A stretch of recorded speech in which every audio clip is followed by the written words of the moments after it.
and welcome to the Wolfchase Toyota Insider of the Memphis Tiger Network. I'm Jeff Brightwell alongside Richard Mulrooney, and Coach got a split over the weekend at a tournament that you knew was going to be tough going up and playing a couple of the Nashville teams in Lipscomb and Belmont. Yeah, we went in hoping to get 2 wins, coming out of the weekend with a win and a loss. Disappointed, but at the same time, again, we learned our lessons, and hopefully we can take that into conference play versus UCF this weekend. First match of Lipscomb was a 4-3 loss, but that was a wild match. It looks like everything's in control at 2-0. They stormed back to tie it up at the half, and you guys kind of go back and forth in the second. Yeah, I mean, we've talked about getting quick starts this year. We've been on the other side of it and lost games, but to go up 2-0, we were feeling good about ourselves, but Lipscomb was resilient. They came back, tied it up 2-2 by halftime, and thankfully we regrouped, came back sharp, started the second half, got the 3-2 lead. Again, Lipscomb came back, tied it up, and then unfortunately got that last goal and held us off at the waning moments of the game, and unfortunately we lost that one. But Lipscomb's a good team. I think they're 6-1 now, and they're going to make some noise come tournament time for them as well. So I'm disappointed with it, but as I always say, if we're able to learn our lessons from it and take it into conference play, then it's a hard lesson to learn, but a good one nonetheless. Did you ever think going up there that match would win or lose would get that high scoring? No, I going into it, if you would have told me we were going to score 3 goals, I would have thought we were going to win it, because I think going into that game, the last 7 halves, we had posted shutouts. So over the whole weekend, we scored 7 goals, and saying that, I would have thought we'd have won both games.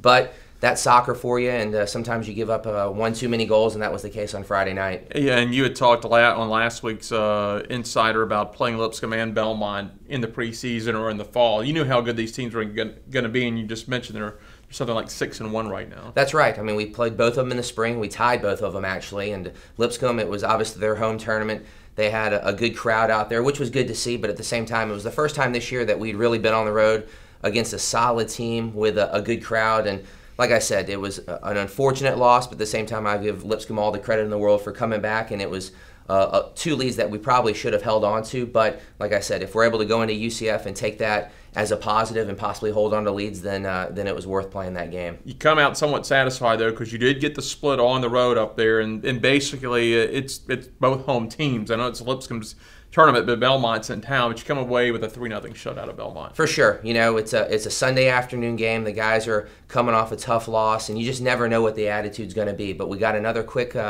start to the game. I think we scored in the first 5 minutes. And then we controlled the play. I mean, Belmont had some opportunities, but for the most part, the guys came to play. We saw it out, and obviously just we're happy to get out of there with the win. And then you get a few honors there in the all-tournament team. Hector, Raul, Cody all make the all-tournament team. For sure.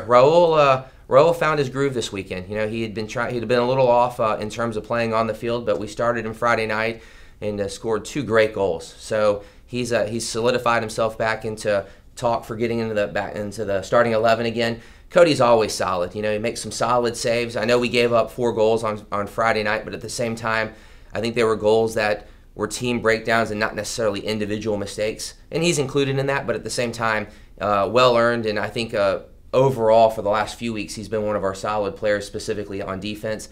And then Hector's been great. I mean, I think he's got 4 goals now as a freshman, really coming on. And I think teams are starting to take notice that we have a true goal scorer up top. You're kind of at a landmark point in the season, even though you still have a non-conference match or 2 left. The bulk of the non-conference over because American Conference starts next week. How do you feel at this point in the season now as you get the bulk of the non-conference done?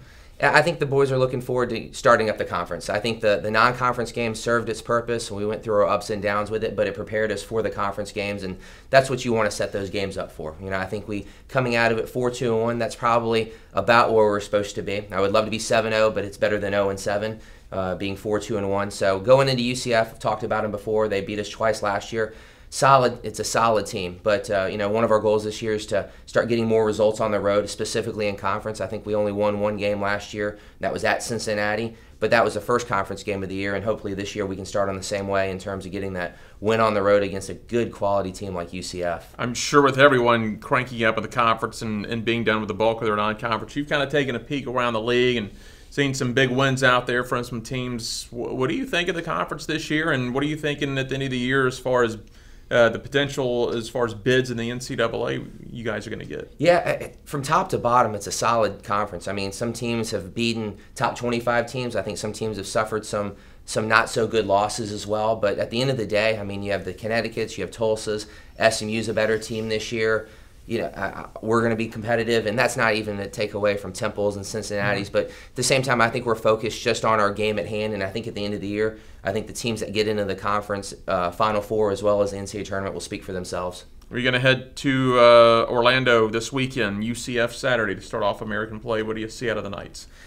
Just a challenging game. They're a very attacking-oriented team, but at the same time, they're organized in the back. So focusing on our team, we just can't give away silly goals. We have to be organized in the back, and this past weekend, unfortunately, we got exposed a little bit, and we're going to get back to work this week, watch some tape, and figure that out because, like I said, if we can keep the score, only getting scored on hopefully 0 times, but no more than 1, then we give ourselves a chance to win the game. But we don't want to get any shootouts like we did Friday night. Right. You're going to turn around after the Orlando trip. You'll go over to Conway next Tuesday. You'll step out of conference real quick again and play the Bears. That's kind of been an annual thing for the last few years. It is. It makes sense. It's a close team, and at the same time, we played them in the spring, and they beat us. So by no means is this a pushover game. It's not one that we just fit in just to throw in there. It's a game that I think is challenging. It's on the road. It's on a Tuesday night. It's coming off hopefully a win from UCF, but at the same time, we're going to have to regroup pretty quickly and then back at it. We have Connecticut coming in that following Saturday. So, like I always say, we're focusing on the UCF, but as a coaching staff, we're preparing for UCA because it's, 3 days after our UCF game.